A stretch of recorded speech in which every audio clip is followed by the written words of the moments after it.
छत्रपतींच्या गर्जनेला निदान हात पण जोडला नाही सरबाज. बिग बॉस अनफेअर करतोय हे बोलून ती लोक म्हणतात तुला वाईल्ड कार्ड पाठवा. हिरोईनी लावलं तुला धंद्याला. स्वागत आहे तुम्हाला सर्वांचं आज पुन्हा एकदा एक नवीन व्हिडिओमध्ये. तर मित्रांनो, आज आता आपण डिस्कस करणार आहोत अरबाज पटेल बद्दल. अरबाज पटेल आपल्या सगळ्यांना माहिती आहे घराच्या बाहेर आलेला आहे, एलिमिनेट झालेला आहे. आज पहिल्यांदा ह्या वीकेंडच्या वारला बिग बॉसने प्रेक्षकांच्या मतांना प्राधान्य दिलं आणि कुठे ना कुठेतरी त्यांची अरबाजची गरज संपलेली अशी दिसत होती. त्यामुळे 70 दिवसात ते आता शो बंद करणार आहेत. तर अरबाजची त्यांना घरामध्ये राहण्याची काही गरज भासली नाही, तर त्यांनी अरबाजला प्रेक्षकांच्या मतानुसार वोटिंगनुसार बाहेर काढलेला आहे. आता हा अरबाज घराच्या बाहेर आल्यानंतर काही इंटरव्ह्यूज त्याचे झालेले आहेत. ह्या इंटरव्ह्यूजमध्ये अरबाजला विचारलेले 3-4 प्रश्न आपण आता इथे घेऊयात आणि त्याची उत्तर काय होते आणि माझं काय मत आहे, आपलं काय मत आहे ते या व्हिडिओद्वारे आपण मांडूया. अरबाजला विचारलं गेलं प्रोसेस होतोय का की आपण घराबाहेर आलोय. यावर अरबाजचं उत्तर ऐकून मला खरंच हसायला आलं. मला काय अख्ख्या महाराष्ट्राला प्रोसेस होत नाहीये. सगळे हेच म्हणतात की अरबाज सोबत अनफेअर झालं. अरबाज लोक उलट म्हणत होते, तू बाहेर आला म्हणून अनफेअर झालं असं नाहीये. लोक असं म्हणत होते ज्या आठवड्याला एनिमेशन मध्ये आलाय अरबाजला लोकांकडून कमी वोटिंग झालेलं आहे, पण बिग बॉस कंटेंटच्या नावाखाली, टास्कच्या नावाखाली अरबाजला बाहेर काढत नाहीये आणि अरबाजला बाहेर न काढून बिग बॉस अनफेअर करतोय हे बोलत होता अख्खा महाराष्ट्र. तर अरबाज चुकीचं आहे. त्यानंतर दुसरा एक प्रश्न अरबाजला विचारलं, कुठेतरी असं वाटतंय का की निक्कीला प्रायोरिटी दिली तू आणि स्वतःला कमी प्रायोरिटी दिली. यावर अरबाजचं उत्तर असं होतं, निक्कीला घेऊन असं नाही वाटत. मग हिरो मेरी हिरोईन वो है. अरे भाई, हिरोईनी लावलं तुला धंद्याला. हिरोईनच्या नादातच आल्या बाहेर तू. ती हिरोईन बसले तिथं माझं साम्राज्य करत आणि हाकलला तुला बाहेर जनतेने त्या हिरोईनच्या नादात.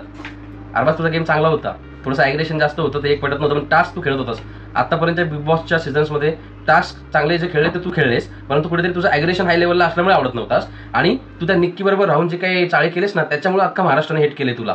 आणि सगळ्यात महत्त्वाचं कारण, तू एकतरी इंटरव्ह्यूमध्ये छत्रपतींचं नाव घेऊन बोल, कारण त्याच्यावरून आमच्या मनामधलं जोपर्यंत तू माफी नाही मागत तोपर्यंत आमच्या मनामधलं जाणार नाही कुठूनच की तू छत्रपतींच्या गर्जनेला निदान हात पण जोडला नाही सरबाज. हे आमच्या मनातून जाणार नाही जोपर्यंत तू माफी मागत नाहीस. मित्रांनो, तुम्हाला पटत असेल हे बोलणं तर नक्की कमेंट करून सांगा की अरबाजने माफी मागितली पाहिजे की नाही. आपण त्याला फोर्स नाही करू शकत, पण मला कुठेतरी वाटतं अरबाजने स्वतःहून ती माफी मागितली पाहिजे. त्यानंतर तिसरा एक प्रश्न, नेमकं प्रेक्षकांना काय खटकलं असेल ज्यामुळे तू बाहेर आला.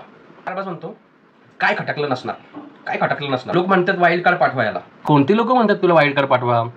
अरे बाबा, 5-10% लोकांच्या वरती कुठलाही डिसिजन घ्यायचा नसतो. मेजॉरिटी काय म्हणते ते बघ एकदा.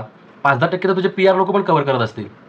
मेजॉरिटी काय म्हणते ते बघ. वाईल्ड कार्डमध्ये आम्हाला अरबाजला नाही बघायचं, मेजॉरिटीला आम्ही उलट आर्याला बघू इच्छितो. पण आता कोण वाईल्ड कार्ड असं जाणार नाही, कारण झालं 2 हप्ता सीझन संपतोय. त्यानंतर अजून एक चौथा प्रश्न, कमिटेड आहे म्हणत होतास तर इमेजची भीती नाही वाटली. तो म्हणतो तिकडे गेल्यावर सगळं विसरून जातात, तोंडाची चव पण जाते म्हणे. काय बोलतोय तू. अरे अरबाज, असे कसे विसरून जातात. मित्रा, फॅमिलीला कोणी नाही विसरत. तू म्हणतो मी कमिटेड आहे किंवा काय, ते तू शोच्या आधी सांगितलेलं आहे सगळ्यांना स्प्लिट्सविलानंतर. आता खोटं बोलू नको. अजून एक त्याला प्रश्न विचारला गेला त्याबद्दलच दुसऱ्या एका चॅनलकडून. तर तेव्हा तो असं म्हणाला की माझं वडिलांनी मला बोललेलं आहे तुझ्या पर्सनल गोष्टी पर्सनल ठेव, त्या इकडे काढू नको. आणि त्यांनी त्यावरती बोलणं टाळलं. पर्टिक्युलरली बोलणं टाळलं. ह्यावेळी त्यांनी ते जे त्याचं पर्सनल बाहेरचं जे काही आहे, त्याची गर्लफ्रेंड आहे, त्या कमिटेड आहे, हे त्यांनी बोलणं टाळलं पर्टिक्युलरली. अजून म्हणलं की मला तिथे नॅचरल दाखवायचं होतं. आपल्या फिलिंग्स तुम्ही थांबवू शकत नाही. अरे हाच तर गेम आहे खरा. नॅचरल दाखवायचं होतं तर तू खरंच नॅचरल दाखवायचं होतं ना. तुझं जे काही जेन्युन आहे बाहेर, तू जे काही जेन्युन आहे तुझं, जर खरंच निक्की बरोबरचं जर तुझं जे काही चाललं होतं ते जेन्युन असताना लोकांना आवडलं असतं. पण ते कुठे ना कुठे स्क्रिप्टेड वाटलं. तुम्ही लोकांनी ठरवून फक्त गेमसाठी केलेलं वाटलं. आणि फिलिंग सगळ्यांनाच असतात रे, पण ते फिलिंग असं सगळीकडे बाहेर काढत फिरायच्या नसतात मित्रा. फिलिंग्सला आवरच घालायचं असतं. हेच असतं एका माणसाचं स्वतःवरचं कंट्रोल. फिलिंग सगळ्यांनाच आहे आणि त्याच्या फिलिंग्स महाराष्ट्राने बघितलंत ना. जाऊ दे, आता आम्ही नाही बोलत आहे पुढे काय. मित्रांनो, तुम्ही सांगा याच्या फिलिंग्स कमेंटमध्ये. आणि हा अरबाज अजूनही पिकनिक टीमवरतीच बोलतोय. इंटरव्ह्यूमध्ये म्हणे पिकनिक टीम. अरे अरबाज, त्या पिकनिक टीमने तुमच्या A टीमचा सफाया केला. पूर्ण महाराष्ट्र त्या पिकनिक टीमला सपोर्ट केला. पिकनिक टीमला त्यांनी ना तुझ्यासारखं ॲग्रेशन नाही दाखवलं, तुझ्यासारखे चाळे नाही केले. त्यांनी डोकं लावलं. त्यांनी पिकनिक पण केली आणि तुमचा गेम पण केला. बँड वाजवला तुमचा, बँड.